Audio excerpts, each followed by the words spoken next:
Hi, I'm Cassandra Pinckney with the Homeland Security Division, and this is Inside HCSO.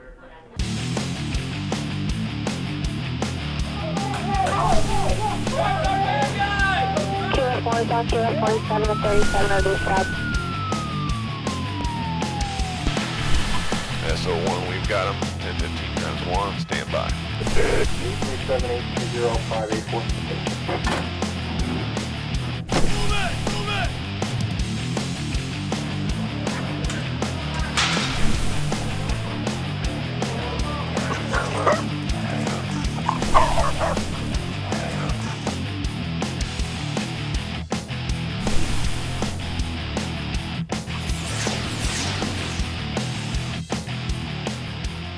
Coming up on this episode of Inside HCSO, two thieves use a rope and a stolen truck to yank an ATM out of a store.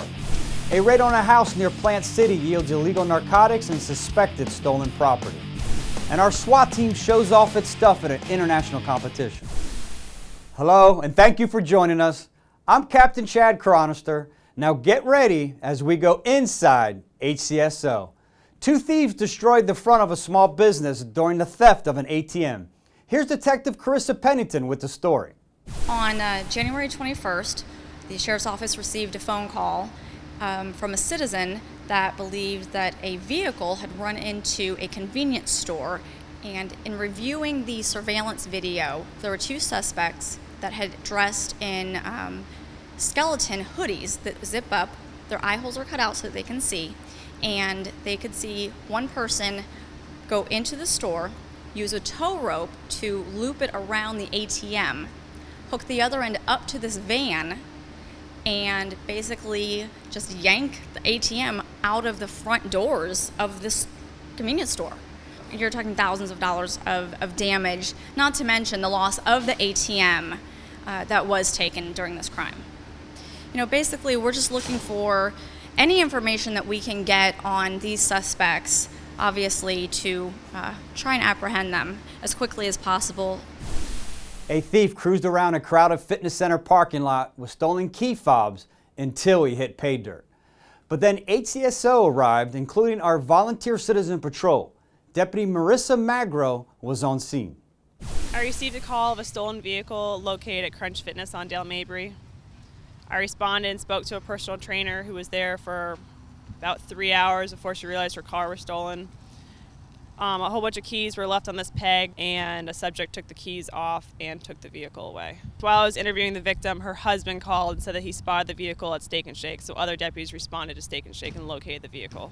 The citizen patrol was also able to respond to the location where he dumped all the items inside the dumpster and was able to retrieve the items for her. Always keep your keys secured, put them in a locker, wherever it's not in the hands of someone else that can easily get them.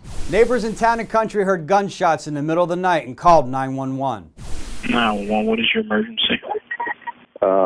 We just heard several gunshots outside of our home. How many did you hear? I think it was 3 or 4. How long ago this happened? This is about 30 seconds ago. Our deputies saturated the area around Sheldon and Moore roads looking for anything suspicious.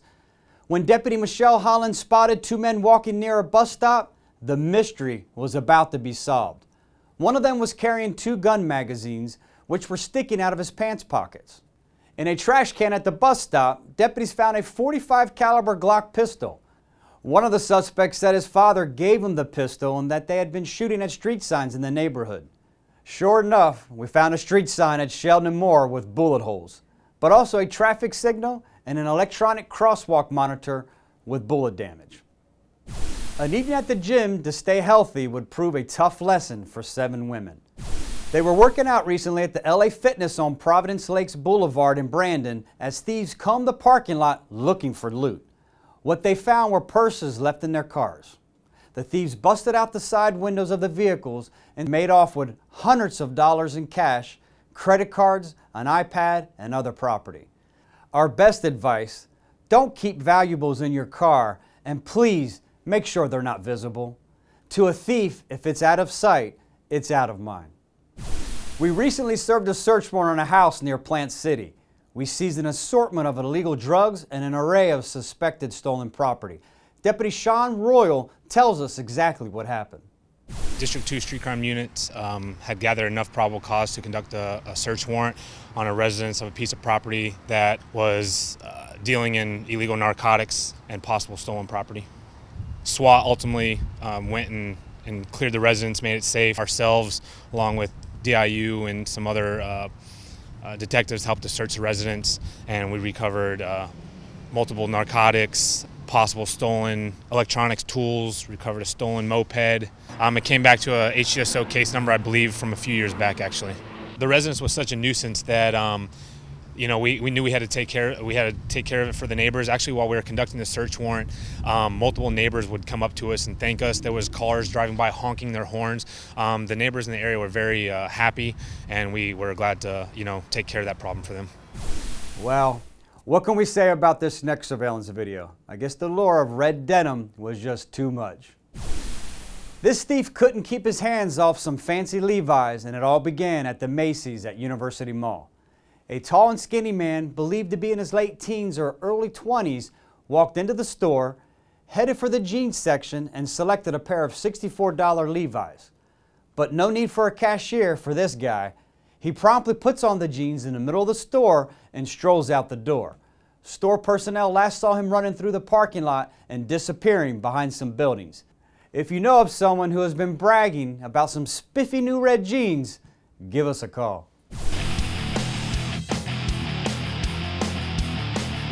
We are desperately seeking clues to whoever brutally murdered a young woman at her home in Ruskin nearly 26 years ago. Please take a moment to watch. On Tuesday, July 5th, 1988, 19-year-old Marcia Ann Basinger was last seen by her younger sister sunbathing on a dock at the rear of her parents' property in Ruskin while home on break from college. Marcia's mother returned to the home located at 1721 27th Street Southeast in Ruskin around noon and found her daughter deceased in a recliner chair within the family room on the first floor of the residence. The victim suffered from upper body trauma. No one else was home at the time of the incident, which was estimated between 9 a.m. and 12 noon. A neighbor originally reported to detectives that she observed a red in color El Camino or Ranchero-style vehicle within the Basinger's driveway at approximately 10:50 a.m., which then left around 11 a.m., but returned seconds later to allegedly circle around the property and leave again. The neighbor could not provide a suspect description as to who was driving the vehicle. I'm Master Detective Greg Thomas of the Hillsborough County Sheriff's Office Homicide Section Cold Case Unit. Many leads have been followed up, as well as an extensive criminal investigation into this senseless murder. If you have any information pertaining to the murder of Marcia Ann Basinger, please contact the Sheriff's Office Cold Case Unit at 813-247-8678.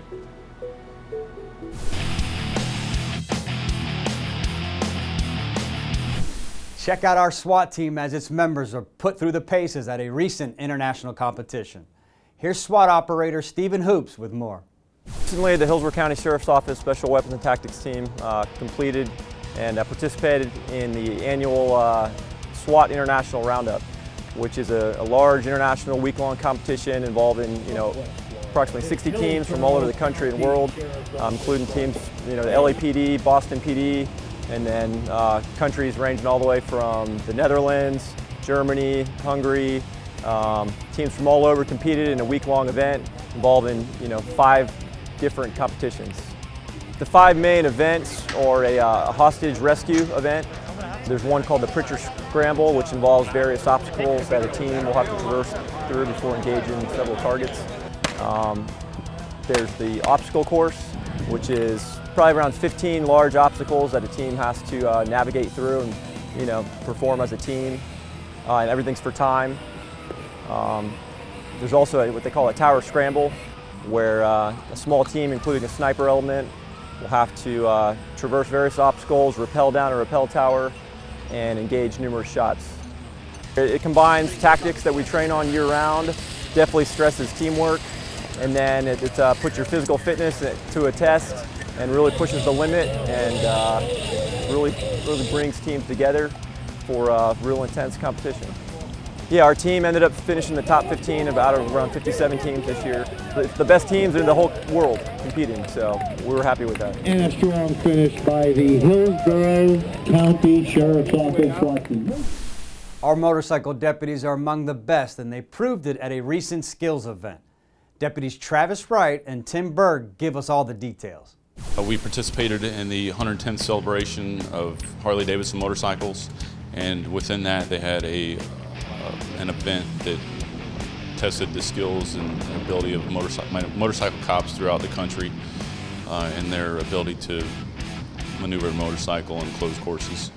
There was agencies from all across the United States and Canada that participated in the event. There was 110 competitors at the competition, broken down into 4-man teams. The way the teams were selected, if an agency brought enough people, then obviously they made a team.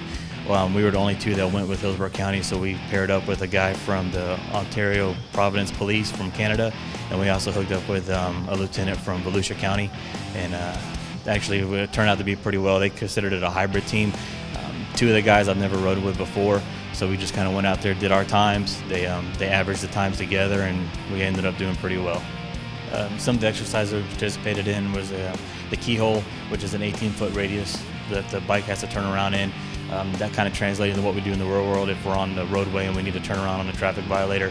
There was they call it the Harley Shield, which is basically an intersection which we do on a monthly basis at our training. It's basically the width of 2 parking lot stalls, so we have to turn the bike around within that stall. Like I said, all that translated into real world, being able to control the bike in and out of traffic, chasing violators or whatnot. We brought home a trophy and a plaque. Top 4, I think, yeah, due to our training, you have to, to be a police motorcycle officer, we complete a 80-hour course, and then from there we train once a month, and I believe that just kind of is a testament to our training. All the guys and females on our unit are all excellent riders, and you know, I think we're one of the top units in the country. Well, that's a wrap for episode 2 of season 2. Sheriff David G. and all of us at the Hillsborough County Sheriff's Office really do appreciate your support.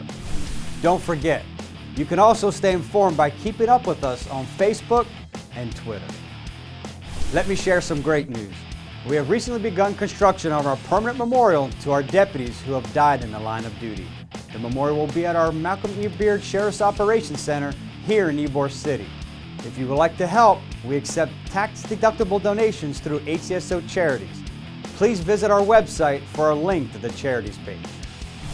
Until next time, stay safe, Hillsborough County.